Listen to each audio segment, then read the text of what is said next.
Esta noche quiero compartir con ustedes una palabra y le voy a invitar a que abra conmigo el libro de Apocalipsis, capítulo 4.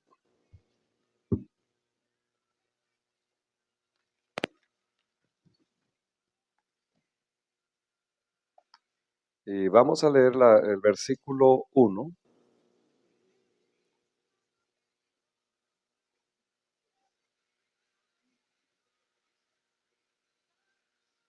¿Ya lo tiene? Ok. Bueno, leemos en el nombre del Señor. Dice, después de esto miré y he aquí una puerta abierta en el cielo, y la primera voz que oí, como de trompeta, hablando conmigo, dijo, sube acá y yo te mostraré las cosas que sucederán después de estas. Oremos. Padre, te damos gracias en el nombre de Jesús por tu palabra, Señor. Gracias porque tú nos hablas, nos instruyes, nos diriges.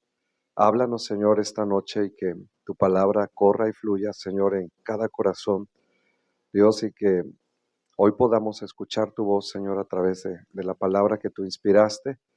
Señor, estamos aquí deseosos de escuchar de ti, saber de ti, pero sobre todo, Señor, ser transformados por el poder de tu palabra. En el nombre de Jesucristo. Amén. Amén. Bien. Voy a compartir con ustedes una palabra que yo le he puesto, ¿verdad? Se llama sube acá y yo te mostraré, ¿verdad? Sube acá y yo te mostraré. Ustedes tuvieron la bendición de ver el eclipse, ¿verdad? De una manera un poco más completa que nosotros por allá, solamente una parte pudimos observar, pero ustedes lo tuvieron aquí pasando por el estado de Texas. Y yo vi en las noticias, ¿no? Cuánta gente salió a los parques y salió por todos lados con sus lentes, con sus cámaras, con todo, a ver lo que estaba allí pasando. Pero, y los que lo vieron, ¿verdad? Pues yo creo que se gozaron, ¿no? Y vieron allí. Pero hubo otros que no se conformaron con verlo desde la tierra. Pagaron un vuelo especial, ¿verdad? Para estar volando durante el tiempo del eclipse y también lo vieron desde la ventanilla de un avión y estuvieron allí. Pero hubo otros en la Estación Espacial Internacional, más arriba todavía, que lo vieron desde allá, ¿no? Y yo creo que la forma en que el eclipse se vio en la Tierra, se vio desde un avión o se vio desde allá, pues creo que tuvo sus diferencias, ¿no? Y probablemente desde allá arriba tenían una vista mucho mejor, más completa, no sé, ¿verdad? Habría que preguntarles a las personas. A donde quiero llevarlo es que entre más arriba esté usted, ve mejor, ¿sí o no? Entre más arriba esté usted, ve mejor. Y aquí el Señor Jesucristo, porque entendemos que es el Señor Jesucristo el que le habla a Juan, le dice, después de esto miré y he aquí una puerta abierta en el cielo y la primera voz que oí como de trompeta hablando conmigo dijo, sube acá y yo te mostraré las cosas que sucederán después de estas. Note usted que primero el Señor le habló al apóstol Juan un mensaje acerca de cada una de las 7 iglesias. Pero cuando termina eso, le dice, ahora yo te voy a llevar acá arriba y te voy a mostrar algunas cosas. Te voy a enseñar algo, ¿verdad? Y la primera cosa que yo veo, ¿verdad? Es que el Señor le está diciendo a Juan prácticamente, sube acá y te mostraré mi palabra, porque el versículo 1 dice, y la primera voz que oí como de trompeta. Debemos de recordar que la palabra del Señor primeramente fue hablada y ya después fue plasmada en el texto bíblico, ¿verdad? El Señor habló y le dijo a Moisés, ¿verdad? Trae las tablas de piedra y escribirás lo que yo hable. Entonces, lo primero que podemos ver es que el Señor le dice, voy a darte palabra, te voy a mostrar muchas cosas, pero te voy a dar palabra, ¿no?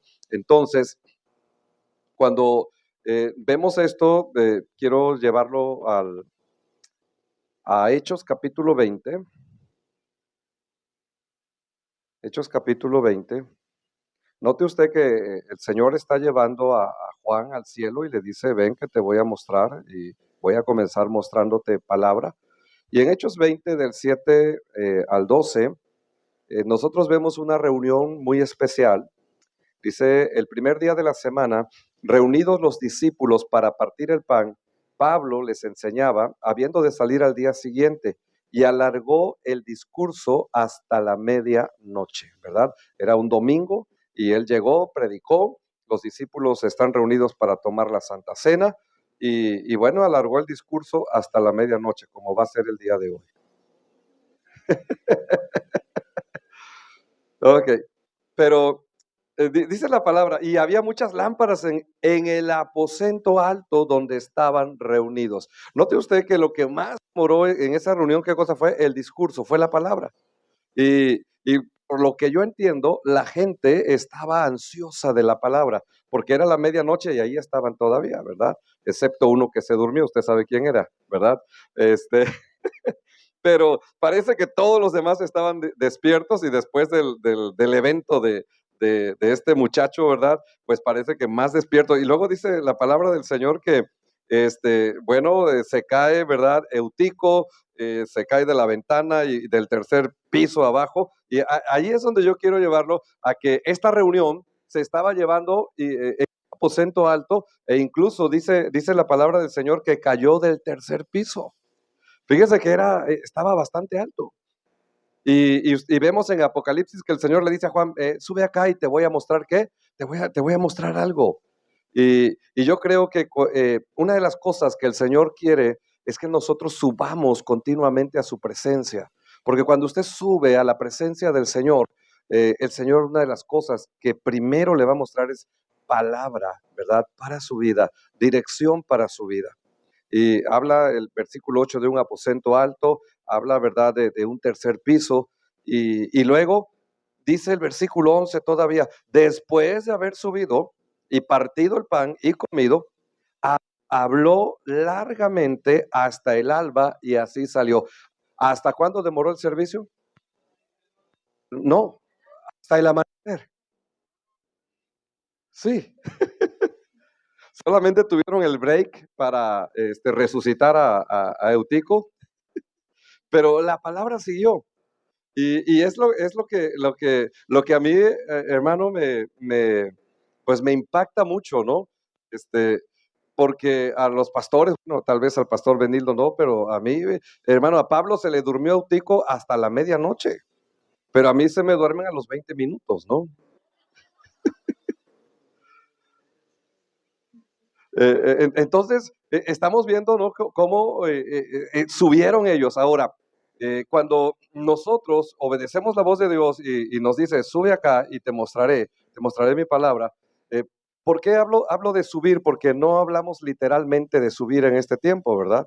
No sabemos cómo fue que subió Juan a la presencia del Señor, pero luego el siguiente versículo, el versículo 2, él dice, ¿verdad? Y al instante estaba yo en el Espíritu. Acuérdese que el apóstol Pablo tuvo una experiencia, él la cuenta en su segunda carta a los Corintios, y él dijo, ¿verdad? Conozco a un hombre que fue al tercer cielo, y él dice, si el cuerpo, no lo sé, o fuera del cuerpo, tampoco lo sé, o sea, no sabemos cómo fue que Juan fue a la presencia del Señor, pero lo cierto es que él fue a la presencia del Señor. Ahora, ¿cuántos aman la palabra del Señor, hermanos? Esta iglesia tiene un nombre hermoso, ¿no? Se llama ¿la qué? La palabra viva, la palabra viva. Ahora, para subir hay algo que siempre se va a requerir y eso es esfuerzo. Siempre se va a requerir esfuerzo. Y yo creo que especialmente en aquella época estaban en un tercer piso, la gente del libro de los Hechos, y no había elevadores, o usted piensa que había elevadores. No, no había. Entonces tal vez había gente que tenía dificultades con las rodillas, con la reuma, ¿verdad? No sé con qué, pero había algo, había hambre y la gente se esforzaba por la palabra. Eh, es muy importante entender que el Señor dijo en Juan 5:39, creo que es una cita que usted conoce, ¿verdad? Él dijo, escudriñad las escrituras, porque a vosotros os parece que en ellas tenéis la vida eterna y ellas son las que dan testimonio de mí. Luego en el 6:63 dice, el Espíritu es el que da la vida, la carne para nada aprovecha. Las palabras que yo os he hablado son espíritu y son vida. ¿verdad? Fíjese cómo las palabras que yo les he hablado son espíritu y son vida. Cada vez que la iglesia sube a la presencia del Señor, el Señor da la palabra y el beneficiado eres tú, ¿verdad? El bendecido eres tú, porque esa palabra produce, dice que es espíritu y es vida, ¿verdad? Sales vivificado. Ahora, yo sé que venir el domingo para muchos es más fácil, ¿no? Porque pues ese día no trabajamos y bueno, alguien dijo, ¿verdad? Que si tú quieres encontrar a la gente más fiel, dijo, vea los servicios entre semana y encuentra a los que oran y o a los que estudian la palabra del Señor. Sí, yo entiendo que sí hay personas que a lo mejor trabajan el segundo turno y no podrán venir, ¿verdad? Pero es interesante esto. Y sabe una cosa, la palabra del Señor nos va a dar aliento, nos va a dar fuerzas, ¿verdad? Pero se requiere que usted suba. Otra cosa que podemos ver, aunque vamos a hablar más de eso, dice que Juan, ¿verdad? Ve un trono, alguien que está sentado en el trono, pero en el versículo 3 dice, y el aspecto del que estaba sentado era semejante a piedra de jaspe y de cornalina, y había alrededor del trono un arco iris, semejante en aspecto a la esmeralda, ¿verdad? Cuando usted sabe que, bueno, además parece que se quiere adueñar del arco iris, pero el arco iris en realidad lo que significa son las promesas de Dios. Eso es lo que significa, son las promesas del Señor. Y, y cuando Juan, ¿verdad?, ve allí ese arco iris alrededor del trono, lo que Dios le está diciendo a Juan es: Juan, yo soy fiel a mis promesas. Yo soy fiel a mis promesas. Así que eso le da a la palabra la garantía de que lo que Dios ha hablado se va a cumplir, ¿verdad? No solamente a nivel, digamos, profético y todo lo que estamos viendo, que no me voy a meter porque no es el tema, pero quiero llevarlo más a nivel personal. Lo que Dios ha hablado sobre ti se va a cumplir en tu vida, ¿verdad? El Señor lo hará porque Él es fiel a sus promesas. Él es fiel a su palabra. La Biblia dice que el Señor no puede negarse a sí mismo, ¿verdad? Dios no es hombre para que mienta, ni hijo de hombre para que se arrepienta. O sea, si Él lo dijo, Él lo hará. Entonces, aquí vale la pena, hermano, vale la pena escuchar la voz de Dios que te dice: ven, sube acá, porque te voy a mostrar qué cosa, mi palabra. Y yo te animo en el nombre de Jesús a que no dejes de venir. El pastor me decía que hoy tienen que estudio bíblico. Tienen estudio bíblico, o sea que literalmente cada miércoles ustedes suben, ¿verdad? Suben para recibir la palabra del Señor. Suben para recibir la palabra del Señor. Um, Son tiempos, mis hermanos, en que tenemos que estar bien cimentados, fundamentados en la palabra, porque de verdad estamos viviendo los tiempos peligrosos que dice la Biblia. Uh-huh. Y bueno, otro día hablamos de eso. La segunda cosa que quiero darle a esta hora es: sube acá y te mostraré mi poder. Me llama la atención el versículo 2 porque dice: al instante yo estaba en el Espíritu. Escuche esto. Y la palabra Espíritu allí está con E mayúscula. Esto es de que el apóstol Juan llegó a estar en ese, digamos, ese rapto o arrebato espiritual. No fue solamente en su espíritu, sino que involucraba al Espíritu Santo, ¿verdad? Como persona. Y, y dice que, y he aquí, dice, un trono establecido en el cielo y en el trono uno sentado. O sea, lo primero que le llama la atención a Juan cuando él es llevado por el Espíritu a la presencia del Señor, lo primero que ve es qué cosa, un trono, y ese trono es majestuoso, es glorioso, ¿verdad? Es indescriptible, le impacta, tal vez él se queda, ¿verdad? Boquiabierto porque dijo: wow, yo he visto tronos en la tierra, pero jamás había visto algo tan tremendo, tan poderoso como esto, ¿verdad? Establecido, dice, imagínese, establecido, ¿dónde? En el cielo. Pero la última parte del versículo 2 dice: y en el trono uno sentado. Y creo que eso es lo más importante. el trono del universo no está vacío, ¿verdad? Hay uno sentado y nuestro Dios reina, hermanos, ¿verdad? Nuestro Dios reina. Gobierna sobre todo principado, gobierna sobre toda autoridad, gobierna sobre cualquier cosa, es principado, sean potestades, sea lo que sea. ¿Sabe qué? El Señor reina, el Señor reina. Y esto es algo por las revelaciones que venían para más adelante a partir del versículo 5 y creo que hasta el 19 y los juicios y cómo Satanás se levanta y todo lo que pasa, lo que Dios quería poner en el corazón de Juan es que aunque pase lo que pase más adelante, que aunque el diablo, acuérdense que hay una parte donde dice que el diablo desciende con mucha furia a la tierra y bueno, y luego vuelve a engañar a tanta gente. ¿Usted ha leído Apocalipsis alguna vez? Yo me imagino que sí, ¿verdad? Y hay muchas cosas así, pero lo primero que le siembra no es tanto lo que va a hacer Satanás, lo que pone Dios en el corazón de Juan es quién es él y dónde está sentado, ¿verdad? ¿Dónde está sentado? Entonces vemos que Juan, ¿verdad? Fue llamado para que él pudiera ver el poder de Dios, quién era su Señor, ¿verdad? Quién gobernaba, quién reinaba. Y esto es interesante, hermanos. Tenemos que subir a la presencia del Señor para poder experimentar el poder de Dios. Si usted va a Hechos capítulo 2, nuevamente, acuérdense, ¿dónde se dio el evento de Eutico y este servicio que demoró toda una noche? ¿Dónde se dio? En un tercer piso. Ahora, usted conoce que Hechos capítulo 2 nos habla a nosotros del derramamiento del Espíritu Santo, ¿no? Hechos capítulo 2, del 1 al 4 dice, cuando llegó el día de Pentecostés, estaban todos unánimes juntos y de repente vino del cielo un estruendo como de un viento recio que soplaba, el cual llenó toda la casa donde estaban sentados y se les aparecieron lenguas repartidas como de fuego, asentándose sobre cada uno de ellos y fueron todos llenos del Espíritu Santo y comenzaron a hablar en otras lenguas según el Espíritu les daba que hablasen. Ese es el momento de la manifestación del poder de Dios en sus vidas. La promesa estaba en el versículo 8 del capítulo 1. Les dice, ¿verdad? Pero recibiréis ¿qué? Poder cuando haya venido sobre vosotros el Espíritu Santo. Ustedes van a recibir poder.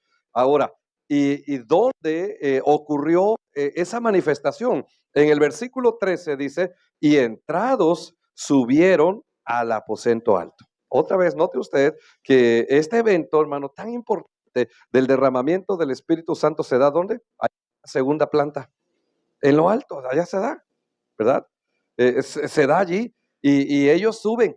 Y lo que yo puedo ver es que ellos subieron, eh, pues por lo menos ellos estuvieron 10 días en oración allá arriba.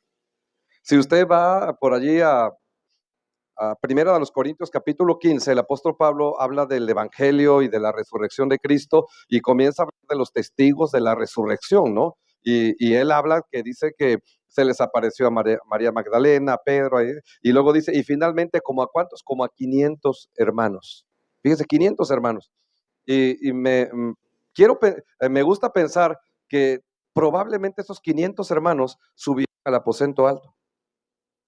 Pero de esos 500 a quienes el Cristo resucitado se les apareció, parece que solamente permanecieron ¿cuántos? 120. 120, porque requería tiempo. Acuérdese que esta orden el Señor se las da cuando Él asciende, ¿no? Y él estuvo después de la resurrección 40 días. Y luego el derramamiento del Espíritu Santo ocurre en el día de Pentecostés, que son 50 días después. Entonces, si a 40, para que le dé 50, le tiene que sumar 10. Al parecer, el tiempo de oración, ¿verdad? Que la iglesia estuvo pasando, fueron 10 días. Probablemente iban y venían, ¿verdad? Pero algunos se fueron desanimando. Pero a final de cuentas, los que quedaron, los 120, fueron los que subieron, fueron los que experimentaron, fueron los que recibieron. Los que recibieron. Y, y créame que yo puedo ver lo que Dios hace cuando la iglesia sube en oración. Cuando la iglesia sube en oración. Por la gracia del Señor, yo he visto hace como 2 años, en un día de Pentecostés, en ese año me acuerdo que hace 2 años cayó en el mes de junio.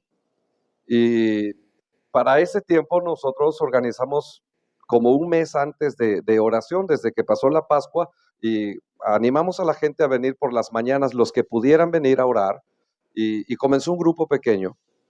Tenemos ya la fiesta de Pentecostés va a ser, me parece que el 18, 19 de mayo, este año, el próximo mes, y ya tenemos 2 años. Y por la gracia del Señor hemos podido orar continuamente todos los días, de lunes a domingo, de 8 a 9, de lunes a sábado, y el domingo a las 10 de la mañana. Hay un grupo de gente que ha estado intercediendo, intercediendo, intercediendo. A veces somos 12, a veces somos 8, a veces 5, a veces 2, a veces 1. Si hemos suspendido una o 2 veces es porque la nieve no nos dejó llegar, porque donde nosotros vivimos la temperatura baja, la hermana Blanquita sabe, -30 grados, -30 grados, -25, y la nieve más o menos así de este tamaño afuera. Y lo que sucede es que si la persona que tenemos para que limpie la nieve en el estacionamiento no llega, no podemos meternos. Entonces, eso es lo que a veces, de alguna manera, ¿verdad? Pero de allí en fuera ha habido esto. Y créame, iglesia, el pastor me decía, ¿verdad? Que este es un edificio que acaban de adquirir hace poquito. La oración cambia las cosas. Suba en oración. Ustedes van a experimentar el poder de Dios. Y después del COVID, usted sabe que después del COVID algunas iglesias incluso cerraron. Se cerraron, la gente ya no quiso ir, ya no quiso estar allí. Y, y nosotros comenzamos un tiempo de oración. Y para la gloria del Señor, hoy tenemos 2 servicios en fines de semana. Nuestro santuario solamente acomoda 160 personas, pero no cabemos 160 personas, somos como 250 en 2 servicios. Si todos viniéramos en uno, no cabemos simplemente. Ahí está Roberto, ¿no? Él le puede decir, pregúntele. Y ahora, yo lo que he visto es que Dios ha estado moviéndose, tal vez no de una manera espectacular como nosotros a veces queremos, porque la obra de Dios es como Él quiere, no como nosotros queremos, ¿verdad? Pero a mí me parece como ese silbo apacible, ¿verdad? Cuando Elías esperaba ver el mover de Dios, y poco a poquito, el Señor está tocando gente, está salvando gente y está trayendo gente. Y cada vez que yo me reúno en las mañanas con la gente que ora, yo les digo, gracias por venir a orar. Gracias por subir. Y nuevamente, hermano, porque subir cuesta, requiere sacrificio. Pero es allí donde tú puedes ver el poder de Dios, porque fue lo que Juan vio. Es allí donde Juan experimentó. Mira, él pudo escuchar la voz como de trompeta, eso nos habla de poder. Él pudo ver, ¿verdad?, el trono ocupado, eso nos habla de poder. Él pudo ver a los 24 ancianos alrededor del trono, a aquellos seres vivientes que con descripciones, ¿verdad?, bastante extrañas para nosotros. Él pudo ver todo eso, y cómo cantaban y cómo le decían: santo, santo, santo es el Señor Dios Todopoderoso, el que era, el que es y el que ha de venir, ¿no? Entonces, él está experimentando el poder de Dios. Y esto es lo que la iglesia, Dios nos está llamando, iglesia. Dios nos dice, ¿verdad? Sube acá y te voy a mostrar mi poder. Ujú. Yo me acuerdo que hace muchos años aprendí esta frase: si tú quieres ver cosas que nunca has visto, haz cosas que nunca has hecho. ¿Lo puede repetir conmigo? Si usted quiere ver cosas que nunca ha visto, haga cosas que nunca ha hecho. Hágalas. Como esto, ¿verdad? Haga de verdad. No sé, ¿verdad?, cómo están organizados, pero siempre que usted tenga la oportunidad de orar, ya sea en línea, ya sea de manera personal en su casa, ya sea como congregación, usted suba a la oración, usted va a experimentar el poder de Dios. Usted lo va a poder. La oración cambia las cosas. Dios se mueve a través de la oración. Y una de las cosas que el Señor dijo acerca de su iglesia es: mi casa, casa de oración será llamada para todas las naciones. Amén. La, La tercera cosa que quiero compartir con ustedes es esta, y es lo que dice en el versículo 10 del capítulo 4 de Apocalipsis.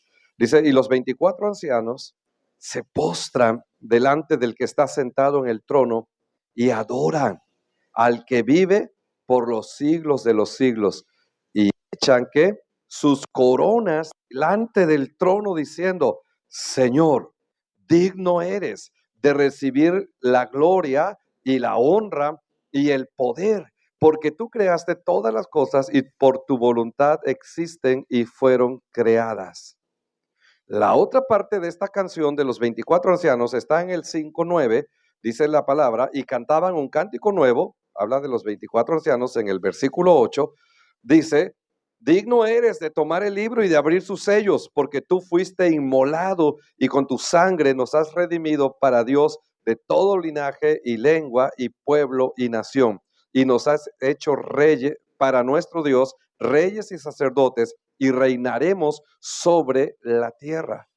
¿Verdad? Estos 20, aunque hay diferentes interpretaciones, una de las interpretaciones de los 24 ancianos es que representan, ¿verdad?, al pueblo de Israel y a la iglesia, con sus 12 patriarcas y a sus 12 apóstoles. Bueno, no voy a meter mucho en interpretación o profecía, pero ¿por qué? Y una de las cosas es porque dice, porque tú fuiste inmolado y con tu sangre nos has redimido para Dios, ¿verdad? Entonces, acuérdense que la redención fue tanto para el pueblo de Israel como para la iglesia. Ujú. Entonces, pero lo que vemos es que estos ancianos dice que aparte de que le alaban y reconocen el sacrificio, primero en el 5:9 reconocen el sacrificio de Cristo. O sea, Señor, tú fuiste inmolado, nos redimiste, nos perdonaste, nos salvaste, ¿verdad? De toda lengua, pueblo y nación. Y luego, ¿qué es lo que hacen ellos en respuesta a ese amor, a eso, a lo que Dios hizo? ¿Qué es lo que hacen? Ellos se quitan las coronas, ¿verdad? Y se las entregan y las tiran allí. Acuérdense que el Señor prometió coronas, ¿verdad? ¿Verdad? Sé fiel hasta la muerte, yo tendré la corona de ¿qué? De la vida. El apóstol Pablo habla de la corona de justicia, de diferentes coronas, no se habla, pero que el Señor las da como premio, como galardón, ¿no? Por tu fidelidad, por tu trabajo, por tu ministerio y todo eso. Pero cuando los ancianos están delante del Señor, ellos dicen, pues tú me las diste, pero en realidad yo no merezco nada, porque tú me amaste tanto, Señor, que no merezco esto, mejor yo te las entrego y te las pongo allí. Lo que yo puedo ver es que hay una relación de amor. Ellos reconocen el amor del Cordero para sus vidas y en respuestas ellos les dicen, Señor, te entregamos todo lo que tú nos has dado. Finalmente no merecemos nada. A ti sea la gloria, a ti sea la honra, a ti sea la alabanza. Ajá. Y sabe, lo que eh, eh, esa tercera parte yo le llamo, ¿verdad? Sube acá y te mostraré mi amor. Solamente aquellos, hermanos, que suben a la presencia del Señor pueden conocer, ¿verdad? El amor de Dios a mayor profundidad, a mayor profundidad.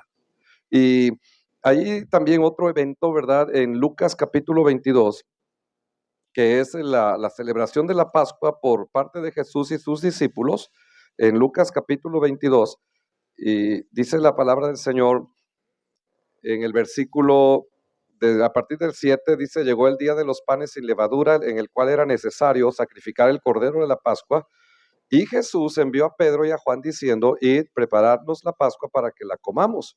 Ellos le dijeron, ¿dónde quieres que la preparemos? Él les dijo, he aquí, al entrar en la ciudad, os saldrá al encuentro un hombre que lleva un cántaro de agua, seguidle hasta la casa donde entrare, y decid al padre de familia de esa casa, el maestro te dice, ¿dónde está el aposento donde he de comer la Pascua con mis discípulos? Versículo 12, entonces él os mostrará un gran aposento alto ya dispuesto. Preparad allí. ¿Un gran aposento dónde? ¿Bajo o alto? Alto. Preparad. Y allí prepararon la Pascua, por allí mataron al cordero, prepararon, ¿verdad?, los panes sin levadura, las hierbas amargas y el vino y todo lo que se iba a hacer, se preparó y se llevó ahí a esa segunda o tercera planta, no sabemos, pero lo llevaron allí arriba y después los discípulos subieron allí. Y a partir del versículo 19, él dice, y tomó pan y dio gracias y lo partió y les dio diciendo, esto es mi cuerpo que por vosotros es dado, haced esto en memoria de mí. De igual manera, después que hubo cenado, tomó la copa diciendo, esta copa es el nuevo pacto en mi sangre que por vosotros se derrama. O sea, la institución de la Santa Cena se da en un aposento que alto, allí, a donde ellos subieron.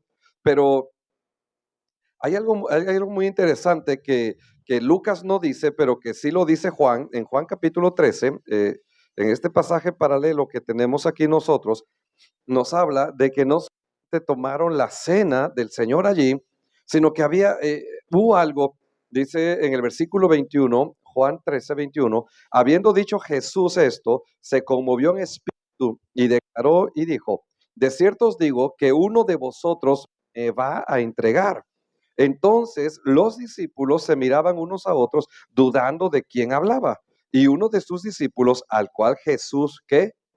Amaba. Fíjese, amaba. Estaba recostado al lado de Jesús. O sea, que era Juan, ¿verdad? Aparte de esa convivencia, de esa cena íntima que él tuvo con sus discípulos, nosotros podemos ver a Juan recostado, ¿dónde? En el pecho al lado de Jesús. Dice, a este pues hizo señas Simón Pedro para que preguntase, ¿quién era aquel de quien hablaba? Él entonces, recostado, aquí lo dice literalmente, cerca del pecho de Jesús, le dijo, Señor, ¿quién es? Note usted que en el aposento alto hay una relación, hay cercanía, ¿verdad? Entre Jesús y quién y sus discípulos, no solamente a través del cordero, del pan, del vino, sino también en donde Juan, yo no sé si lo acostumbraba a hacer o no hacer, pero en esa noche en especial él fue y se recostó, tal vez escuchando esas palabras, ¿verdad? De que ya no voy a volver a tomar nuevamente el fruto de la vid, ni a comer el pan hasta que lo beba, ¿verdad? Allá en el reino. Tal vez él entendió esa parte y aprovechó el momento para ponerse junto al pecho del Señor. Sube acá y te mostraré mi amor. Cuando tú subes a la presencia del Señor, cuando buscamos la presencia del Señor, vas a experimentar, ¿verdad? Lo primero que vimos es su palabra. Lo segundo que vimos fue que su poder a través de la oración.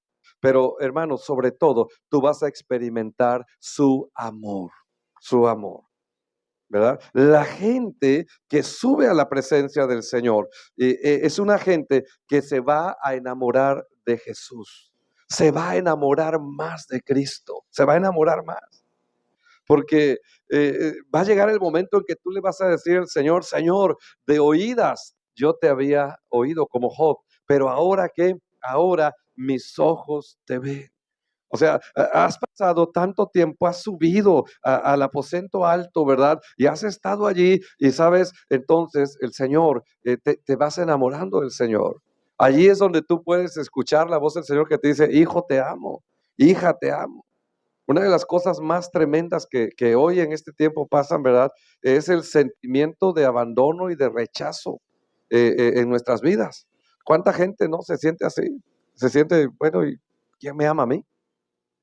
¿Quién me quiere a mí?